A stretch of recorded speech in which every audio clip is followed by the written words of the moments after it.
Eravamo partiti abbastanza bene, soprattutto i primi 20 minuti. Avevamo creato anche un paio di palle gol. Poi a un certo punto è diventata una partita perché, come tutti i derby, è molto aggressiva, con contrasti, che è giusto che sia così. Abbiamo lasciato un po' più il pallino del gioco al Marineo.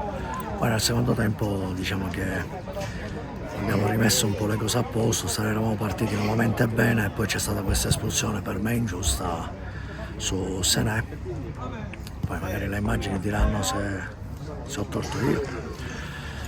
E poi in 10 siamo riusciti sempre a tenere il pallino del gioco fino a quando abbiamo trovato sta punizione che quasi allo scadere della partita che ci ha portato in vantaggio.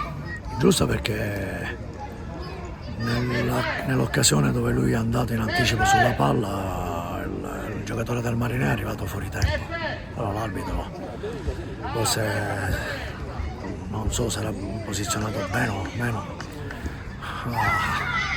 ha dato il rosso al mio giocatore che in quel momento lì è saltato per evitare il contrasto ed è andato a finire addosso al giocatore del Marineo, però ormai è andata.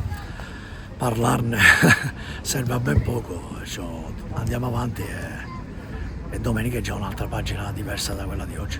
Tante volte mi piace giocare anche con il trequartista, che vuoi non vuoi, tanti anni avevano criticato il Baggio della situazione, quando il Baggio della situazione che risolveva tante volte le giocate agli allenatori.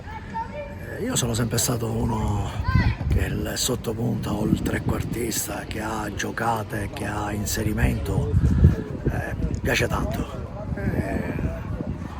Oltretutto Silvio non stava al 100% perché aveva un affaticamento dietro la coscia e ho preferito giocare col trequartista e magari non rischiare tripoli.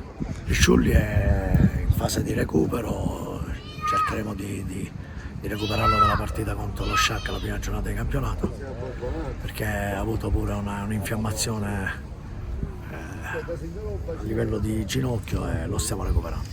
Quando c'hai gente al seguito che vengono a vedere le partite dove ti danno quella forza per lottare dal primo al 95esimo, penso che sia una cosa molto bella.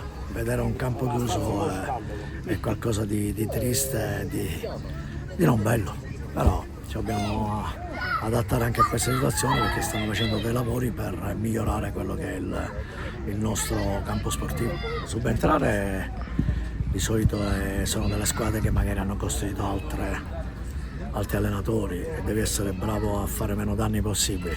Quando parti dall'inizio è sempre una situazione diversa, ma anche lì non devi sbagliare tante cose, devi cercare di fare sempre bene. E soprattutto la cosa che fa più rabbia che non è il costruire o riconfermare, ma è l'attesa di questi 3 mesi e mezzo, 4 mesi che diventa snervante, perché tanti ragazzi è come che smettessero di fare gli atleti, perché non penso che si allenano tutti i giorni in quei 4 mesi, c'è troppo distacco. Dovrebbero finire i campionati a fine maggio, prima decada di giugno, e poi riprendere ad agosto, allora sono 1 mese e mezzo, diventa molto più semplice. Per cui è sempre un enigma riprendere quella che è la stagione successiva, e farlo dal primo giorno è ancora più bello secondo me che subentrare.